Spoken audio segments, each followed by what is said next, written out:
আজকে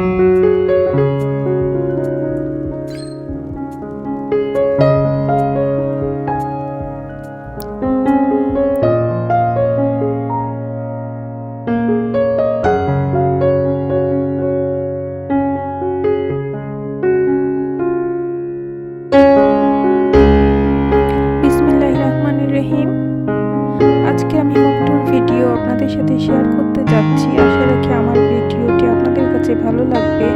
আসসালামু আলাইকুম, কি অবস্থা, কেমন আছেন সকলে? আশা করি সকলেই ভালো আছেন আল্লাহ পাকের অশেষ রহমতে, এবং আমিও আপনাদের দোয়ায় ও আল্লাহ পাকের অশেষ রহমতে ভালোই আছি। প্রতিদিন তো অনেক ধরনেরই কাজকর্ম শেয়ার করা হয়, বিশেষ করে রান্নাটা বেশি শেয়ার করা হয়। তো আজকে রান্নাবিহীনই একটা ব্লগ শেয়ার করতে যাচ্ছি। তার সাথে আমি আমার বেডরুমটা আপনাদের সাথে একটু ডিটেলসে শেয়ার করব। তো আশা করি ভালো লাগবে। তো আমি কিন্তু আমার বেডরুমের ভিতরে ঢুকে গেছি, আর এটা আমার বেডরুমের ডান পাশের অংশ।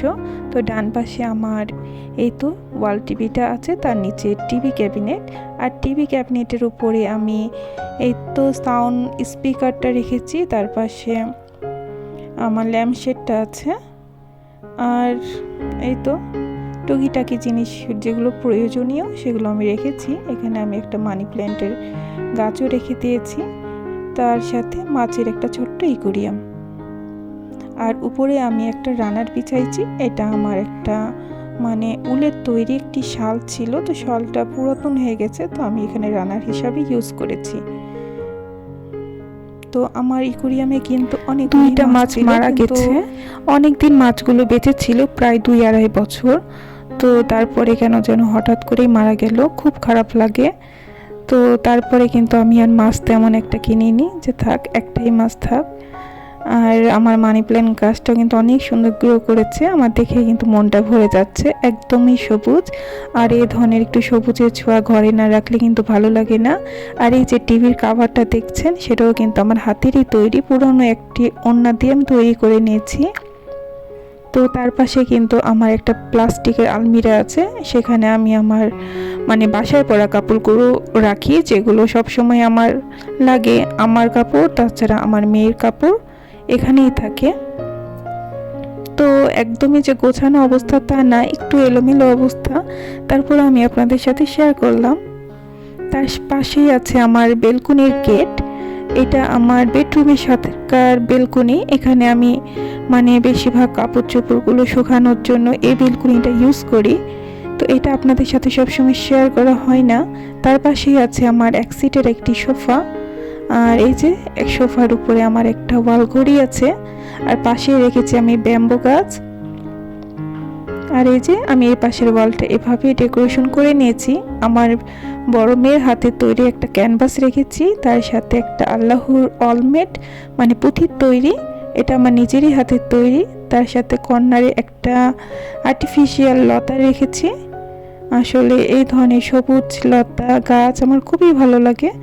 আর আমার মানে বেডের উপরে একটা ইয়াসিন সূরার অলমেট আছে, তো আমি এটা আমার বেডের মাথার উপরে রেখেছি।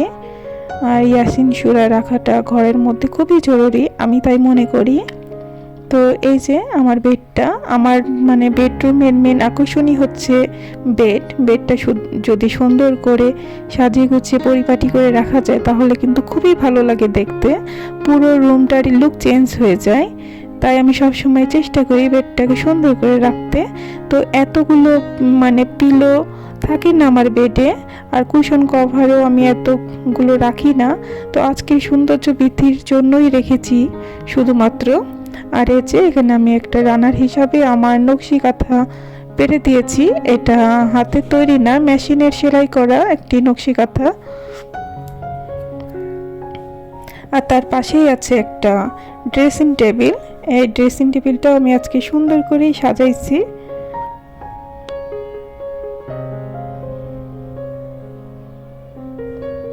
মাঝে মধ্যে রুমটার লুক চেঞ্জ করলে কিন্তু খুবই ভালো লাগে। আমার ড্রেসিং টেবিলটাকে সুন্দর করে আকর্ষণীয়ভাবে মানে প্রয়োজনীয় জিনিস দিয়ে সাজিয়ে গুছিয়ে নিয়েছি। কিন্তু এই যে দুই পাশে দুইটা ফ্লাওয়ার ভাস রেখেছি, আর একটা আর্টিফিশিয়াল লতা। এই ফ্লাওয়ার ভাসগুলো সবসময় আমার মানে ড্রেসিং টেবিলের উপর রাখা হয় না, তারপর আজকে সৌন্দর্য বৃদ্ধির জন্যই রেখেছি, যেহেতু এটা মানে আমার একটা ছোট মেয়ে আছে, সারাক্ষণই সে খেলাধুলা করে আর ওর খেলাধুলার জিনিস বেশিরভাগই থাকে এই ড্রেসিং টেবিলের উপর। মানে ও এখানেই বেশি খেলতে পছন্দ করে। তো কি করব আর, তো সবসময় কিন্তু এভাবে সাজিয়ে গুছিয়ে রাখতে পারি না। তো আজকে আমি একটু সাজাই নিয়েছি শুধু সৌন্দর্য বৃদ্ধি করার জন্যই আর আপনাদের সাথে শেয়ার করার জন্য। তার পাশেই আছে আমার অল ক্যাবিনেট, মানে 3 পাল্লার যে আলমারিটা সেইটা। তো এই আলমারি কিন্তু আপনাদের সাথে মাঝে মধ্যে আমার ভিডিওতে শেয়ার করা হয়, কিন্তু ভিতরের লুকটা কখনোই দেখানো হয় না। তো আজকে একটু দেখিয়ে দেওয়ার চেষ্টা করেছি। এই যে আমি এক পাশটা এইভাবে গুছিয়ে নিয়েছি। তো এখানে আমার বড় মেয়ের কাপড় চোপড় আছে, ওর হেজাব, 3 পিস, তারপরে যে সকল কাপড় আসলে থাকে সেগুলোই। তো হেজাবগুলো এভাবেই রেখেছে গুছিয়ে, যখন যেটা প্রয়োজন হয় মানে জামার সাথে বা বোরখার সাথে ম্যাচিং করে পরতে পারে। তারপরে আমি আমার ভ্যানিটি ব্যাগ, পার্স ব্যাগগুলো রেখেছি। নিচে কিছু টুকিটাকি প্রয়োজনীয় কাপড় আছে আর কি। তো এই পাশে আরেকটা পাল্লা আছে, সেখানে আমি শাড়ি রাখি। আর আরেক পাশের পাল্লাতেও মানে বিভিন্ন কাপড় আছে। তো আসলে এত কিছু শেয়ার করা আজকে হয়নি, ভিডিওটা অনেক বড় হয়ে যাচ্ছে আর আমি বড় ভিডিও করতে চাচ্ছি না, যে আপনাদেরকে হয়তো বা একটু বিরক্ত লাগবে। তো এই যে আমার কুশি কাটা একটা ম্যাট বিছিয়ে দিয়ে তার উপরে কিন্তু আমি একটা কুশি কাটা টিস্যু বক্স রেখেছি। তো এখন পর্যন্ত যে সকল আপু ও ভাইয়ারা আমার এই ভিডিওটির সাথেই আছেন, আমার ভিডিওর কোনো একটি অংশ আপনার কাছে যদি একটু ভালো লেগে যায় তো প্লিজ একটি লাইক দিয়ে দিবেন। আর যদি বেশি ভালো লেগে থাকে তো আমার চ্যানেলকে সাবস্ক্রাইব করে আমার চ্যানেলের পাশেই থেকে যেতে পারেন। আর যদি আপনি এই কাজটি অলরেডি করে থেকেছেন তো আপনাকে জানাই অসংখ্য অসংখ্য মন থেকে ভালোবাসা ও দোয়া। আপনার একটি লাইক আমার জন্য অনেক অনেক অনেক বেশি প্রয়োজন, প্লিজ লাইক করে দিবেন।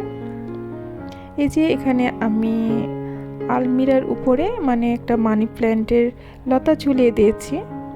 তো লতাটা এত সুন্দরভাবে গ্রো করেছে যে দেখে মাশাআল্লাহ অনেক ভালো লাগছে। তো এরকম অনেকগুলো লতা আছে আমার বারান্দায়। তো মাঝে মধ্যে কিন্তু আমি রুম ডেকোরেশনের জন্য রুমে নিয়ে আসি, আবার বেলকনিতেও নিয়ে যাই। তো এই যে আমার কিন্তু আলমিরার পাশে যে এক সিটের একটি সোফা আর কর্নার টেবিল আছে, কর্নার টেবিলটাও কিন্তু আমি আমার ইচ্ছা অনুযায়ী সাজিয়ে নিয়েছি। ওভারঅল লুকটা হচ্ছে এই ধরনের আমার রুমের। তো আমার রুমের বাম পাশটা এই টাইপের, মানে আমার বেডের বাম পাশটা আমি বাম পাশের মেঝাটা একটু ফাঁকা রাখার চেষ্টা করেছি, কারণ এখানে নামাজ কালাম পড়ার জন্য কিন্তু জায়গা লাগে। সেই জন্য আমি এক পাশটা একটু বেশি ফাঁকা রাখার চেষ্টা করেছি, যেন সহজে খুব সুন্দর করে নামাজ পড়া যায়। আর এই যে আরেক পাশে আমার এই টিভি ক্যাবিনেটে আমার 2টা ড্রয়ার আছে আর 2 পাশে 2টা পাল্লা আছে। দেখতে দেখতে আমি কিন্তু একদম ভিডিও শেষ প্রান্তে চলে এসেছি। সকলেই ভালো থাকবেন, সুস্থ থাকবেন, দেখা হবে আগামী নেক্সট ভিডিওতে। সেই পর্যন্ত আসসালামু আলাইকুম, আল্লাহ হাফেজ।